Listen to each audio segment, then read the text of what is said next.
as we know it has been through quite a bit in the millions and millions of years that it's been around. And in fact, when we go back to where life first emerged during the Archean period, we'd barely be able to recognize if we were just dropped in our same location. It was quite a different situation. In fact, you would have a really bad day because although a lot of the elements that we still have around and the composition is similar, a lot of that is going to be just slightly different. So if you were dropped into the Archean period, you would probably die pretty fast based on the organisms that were there. And one of the reasons, though, that you and I are able to exist and appreciate the things we have is because as the Earth has changed, plants have been a really critical component of that process. The early origins of life on Earth probably started sometime during the Archean period, but we really don't know a lot of what was going on. A lot of what we know are more guesses of it. But one of the events that we know most likely had to happen during the Archean period were two really important events that gave rise to the eukarya. First, there was the major event of the primary endosymbiosis. And this is where eukarya became eukarya, where a primitive cell swallowed another cell and didn't break down that to eat that other cell, but incorporated it into its body, into a kind of a little powerhouse that will help it, which we now call the mitochondria. But more importantly, one of these lineages of eukarya had a second event where they incorporated another cell into them. And this is what would give rise to a type of organelle we call plastids. And one of these types of plastids is the chloroplasts. And this is where photosynthesis arose and started to become a major way that plants do their metabolism. Incidentally, that chloroplast that was consumed was of a class of bacteria called the cyanobacterias. And the cyanobacterias are still with us today. But most of these cyanobacteria were the first photosynthesizers on Earth. And if you look at the DNA in the chloroplast today, a lot of that DNA is very similar to those, to our extent, cyanobacteria. After the Archaea kind of settled out and Earth started becoming filled with life, the Proterozoic period is where we first started to see what we can actually consider plants really becoming onto the surface. And this is the first time we got evidence for wide-scale photosynthesis to occur. In fact, we also can assume that chlorophyll B, one of those key traits that defines plants, was one of the primary pigments that was used by a lot of these eukaryotes. In fact, the green algal lineage, the euvolphytes, were first found from fossils from the Proterozoic period. We also see a lot of these animals, or a lot of these organisms, have flagellar structures on them at this time, because they're probably able to locomote around in early primordial oceans on Earth. Photosynthesis, which is a subject of another lecture this week, one of the waste products of it is oxygen. And with all these organisms all of a sudden doing photosynthesis, Earth's experienced a great oxidation event, where all of a sudden most of the atmosphere was just super oxygen rich, because we had all these organisms doing photosynthesis almost all of a sudden during this period. In fact, at the end of this period, the Earth was thought to be almost completely covered in ice, because all this oxygen in the atmosphere had a huge cooling effect and cooled down the Earth quite a bit. And it almost pretty much killed life before it really got started in the cradle here. But luckily for us and our very, very distant ancestors, everything didn't die. And in fact, the Cambrian period, next up about 500 million years ago, saw a huge, incredible explosion of life, known as the Cambrian explosion. And here, multicellularity became a really key component. But for us, the real innovation for plants was filamentous growth. So instead of just kind of growing as one cell and blobbing off of each other, we saw that a lot of these early algal lineages were stringing things together. A lot of our green algae we have today do this. They have this stringy kind of snot-like growth to them. And we have a ton of really great fossils from this period that really show that these algal lineages were growing and making these long filamentous strands. Further up in the Ordovician period, about 450 million years ago, we started to see that these filamentous algae became very complex. We had a lot of other animals kind of evolving during this time, but plants really kind of added a really key innovation that's going to stick around for plants for a really long time, and that is branching. And it doesn't seem like branching is a big deal, but for early plants, this was a really momentous innovation.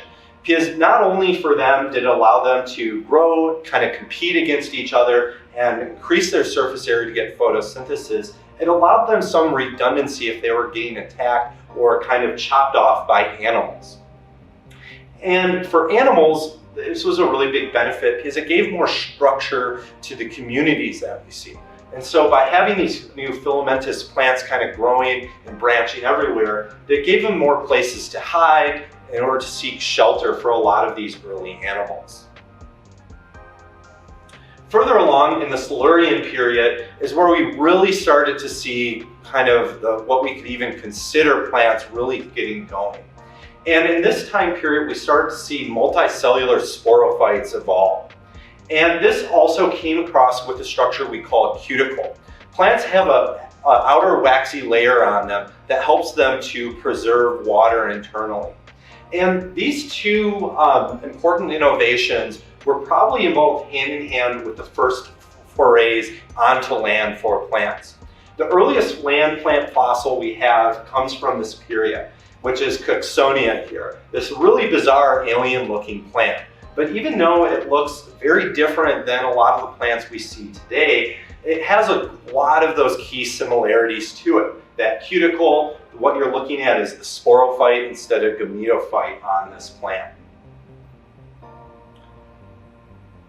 Also on these plants during the Silurian, we also see the structure stomata really becoming a prominent thing in these early land plants. Stomata are specialized structures that allow the plant to interface with the atmosphere through the cuticle. So not only does the cuticle prevent gases and water from coming in and out, you're going to need a way to get around that. And stomata is how they do it. And these are able to open and close depending on the physiological state of the plant, mainly where they get those products for photosynthesis in the plant, especially CO2, which plants use for carbon fixation. Next up in the Devonian, as we get closer to our current time periods, we start to see plants really start to diversify. Not only are sporophytes going to be very prominent, but those sporophytes are going to be extremely branched and also photosynthetic. So we see this kind of shifting in life cycles of a lot of plants. These sporophytes being prominent was kind of a long drag to get there. In fact, a lot of our land plants that we have today, they still have a significant of their life spent as gametophytes. If you look at modern ferns, which are actually a very modern lineage, probably only the modern ferns you look at probably came about in the Jurassic, a lot of their life cycle is spent in the gametophyte stage, which is a photosynthetic being that a lot of times you'll only see those in the soil. And this trend of kind of having a more prominent sporophyte is something that we see throughout lineages of green plants. Whereas the bryophytes thought to be more of a basal lineage, their gametophyte stage is prominent. But the most highly derived lineage, the angiosperms, have very prominent sporophyte life stages in them. And this was all kind of starting to take shape around the Devonian period. But during this course of time, with all these adaptations evolving, we also saw that plants really became their unique thing. This is the kind of our best guess of what the eukaryotic tree of life looks like. And a lot of times you're going to be seeing what's called the kingdom Protista. And I want to tell you right now that the kingdom Protista is a garbage group. And it would be best if you didn't even think of it as a group. Because members of the kingdom Protista used to be thought as anything that we didn't think was necessarily an animal or a plant. But now we know that they're in very many different and interesting clades. We have our plants here up in the chloroplastida, that is the true plant kingdom, and we have their close relatives, the Rhodophysaceae, the red algae, and the Glaucophyta. They have a lot of similar traits to the plants, but they're missing key elements. It's particularly chlorophyll B is missing from those branches. But a lot of these other organisms do photosynthesis, like many members of this clade called the SAR, especially the Stramenophiles. That's going to include your brown algae as well as diatoms, which is the focus of this week's lab. They do a lot of photosynthesis, but they don't use the same types of chloroplasts that have evolved in the green plant lineages. They also store a lot of their energy as alternatives to starch, and it's quite a complex array of different complex sugars they use. Furthermore, other clades, such as over here where we are, some of these organisms used to be considered protista as well, but they're more clearly aligned with animals, as well as things like amoebas and whatnot kind of have their own groups now. And then, of course, like any science, there's a lot of stuff we don't know, and a lot of organisms that we don't necessarily know where to place them.